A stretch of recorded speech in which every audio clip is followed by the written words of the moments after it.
अशोक वाटिका में जिस समय रावण क्रोध में भरकर तलवार लेकर सीता माँ को मारने के लिए दौड़ पड़ा, तब हनुमान जी को लगा कि इसकी तलवार को छीनकर इसका सर काट लेना चाहिए। किंतु अगले ही क्षण उन्होंने देखा कि क्या देखा हनुमान जी ने? क्या हनुमान ने रावण को मार डाला, या रावण ने हनुमान जी को बंदी बना लिया, या फिर रावण ने माता सीता का वध कर दिया? क्या है इन सवालों के जवाब? सभी सवालों के जवाब जानने के लिए इस कहानी को अंत तक देखें।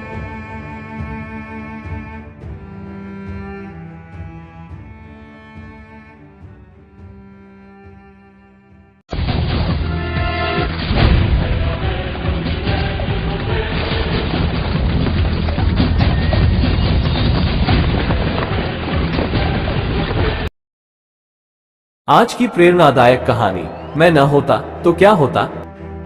सुंदरकांड में एक प्रसंग अवश्य पड़े, मैं न होता तो क्या होता। अशोक वाटिका में जिस समय रावण क्रोध में भरकर तलवार लेकर सीता माँ को मारने के लिए दौड़ पड़ा, तब हनुमान जी को लगा कि इसकी तलवार को छीनकर इसका सर काट लेना चाहिए। किंतु अगले ही क्षण उन्होंने देखा कि मंदोदरी ने रावण का हाथ पकड़ लिया। यह देखकर वे गदगद हो गए। वे सोचने लगे, यदि मैं आगे बढ़ता तो मुझे भ्रम हो जाता कि यदि मैं न होता तो सीता मैया को कौन बचाता। बहुत बार हमको भी ऐसा ही भ्रम हो जाता है, मैं न होता तो क्या होता। परंतु ये क्या, सीता जी को बचाने का कार्य प्रभु ने रावण की पत्नी को ही सौंप दिया। तब हनुमान जी समझ गए कि प्रभु जिससे जो कार्य लेना चाहते हैं वह उसी से लेते हैं। आगे चलकर जब सृजता ने कहा कि मैंने रात में सपना देखा कि लंका में एक बंदर आया हुआ है और वह लंका जलाएगा, तो हनुमान जी बड़ी चिंता में पड़ गए कि प्रभु ने तो लंका जलाने के लिए कहा ही नहीं है, और सृजता कह रही है कि उन्होंने स्वप्न में देखा है एक वानर ने लंका जलाई है। अब उन्हें क्या करना चाहिए? मन में विचार किया, जो प्रभु इच्छा। जब रावण के सैनिक तलवार लेकर हनुमान जी को मारने के लिए दौड़े, तो हनुमान जी ने अपने को बचाने के लिए तनिक भी चेष्टा नहीं की।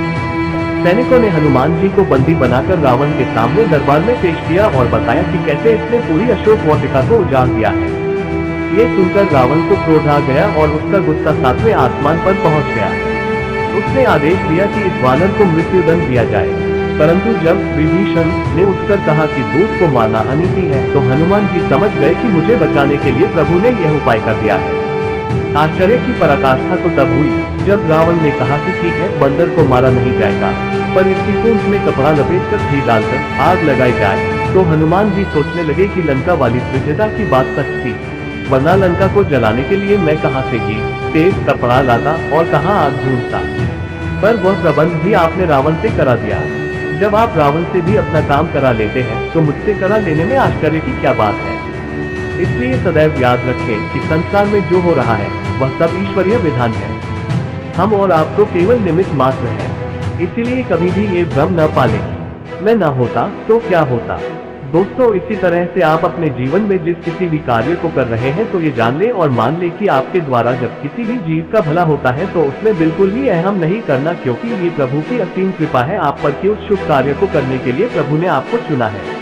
लेकिन अक्सर देखा गया है कि नेटवर्क मार्केटिंग बिजनेस में जब लोग थोड़ी सी कामयाबी और नॉलेज हासिल कर लेते हैं और अपने साथ वो जिस टीम को तैयार करते हैं, तो बार बार अपनी ही टीम को, जो कि उनकी ग्रो लाइन भी है, जिनके सहारे उनके खुद के लेवल और इनकम भी बढ़ रही है, लेकिन अपनी ही ग्रो लाइन पे हमेशा टॉन्ट करते रहते हैं कि मेरी वजह से तुम्हारे लेवल हो रहे हैं, मैंने तुम्हें ये बिजनेस दिया है, अगर मैं न होता तो तुम कैसे पैसा कमाते। उन्हें ये घमंड हो जाता है कि उनके ही कारण ये सब हो रहा है। लेकिन क्या वो ग्रो लाइन अपनी मर्जी से इस बिजनेस में आया था? कौन गया था उनके घर पर बिजनेस प्लान लेकर, किसको अपने लेवल करने थे? दोस्तों, माफी चाहूंगा अगर मेरे इन शब्दों से आपके कोई ठेस पहुंची हो तो, लेकिन सच तो यही है। दोस्तों, इस कहानी के माध्यम से मैं यही कहना चाहता हूं कि कोई किसी के लिए कुछ नहीं करता, सब एक दूसरे के बिना अधूरे हैं। ये तो सब उस परम पिता परमेश्वर की असीम कृपा का फल है, जो हम एक दूसरे के सहारे बनते हैं। वरना हमारी क्या औकात कि हम एक कदम भी आगे बढ़ा सके, एक सांस भी ले सके। दोस्तों, इस कहानी के माध्यम से बस इतना कहना चाहता हूं कि कभी इस बात का घमंड मत करना कि जो भी अच्छा किया तो मैंने किया, क्योंकि हम और आप तो केवल निमित्त मात्र हैं, कठपुतली है प्रभु के हाथों में। इसीलिए कभी भी ये भ्रम न पाले कि मैं ना होता तो क्या होता। ना मैं श्रेष्ठ हूँ, ना ही मैं खास हूँ, मैं तो बस छोटा सा अपने प्रभु का दास हूँ। और जो हो रहा है सब प्रभु की कृपा से हो रहा है। सदैव प्रभु का धन्यवाद करते रहे और पूरी ईमानदारी के साथ अपना काम करते जाएं।